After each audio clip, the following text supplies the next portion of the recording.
கமல் தனது அடுத்த படத்திற்கு தயாராகிவிட்டார். இந்த படத்தின் கதை கம்யூனிச பாணியில் அமைந்திருக்குமாம். வாம மார்க்கம் என்ற தலைப்பையும் கமல் தேர்வு செய்துவிட்டதாக தெரிகிறது. கமல்ஹாசன் ஏற்கனவே விஸ்வரூபம் 2, பாபநாசம், உத்தம வில்லன் படங்களை முடித்துவிட்டார். அடுத்தடுத்து வெளியாக இருக்கின்றன இந்த படங்கள். முதலில் உத்தம வில்லன் படத்தை ரிலீஸ் செய்ய திட்டமிட்டுள்ளனர். தொடர்ந்து பாபநாசம், விஸ்வரூபம் 2 படங்கள் வெளியாகும் என எதிர்பார்க்கப்படுகிறது.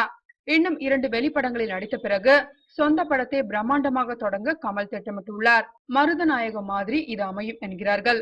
அடுத்து அவர் வாம மார்க்கம் என்ற பெயரில் தயாராகும் படத்தில் நடிக்க உள்ளதாக செய்தி பரவியுள்ளது.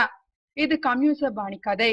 ஏற்கனவே கமல் நடித்த வறுமையின் சிவப்பு, அன்பே சிவம் படங்களில் கம்யூனிச கருத்துக்கள் இடம்பெற்றுள்ளன.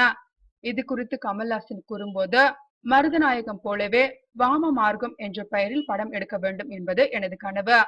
வாம என்றால் இடம்பக்கம் என்றும், மார்க்கம் என்றும், மதம் என்றும் அர்த்தமாகும். அரசியல்வாதிகள் இந்த மார்க்கத்தை கம்யூனிசத்திற்கே பயன்படுத்துகின்றனர் என்று கமல் கூறியுள்ளார்.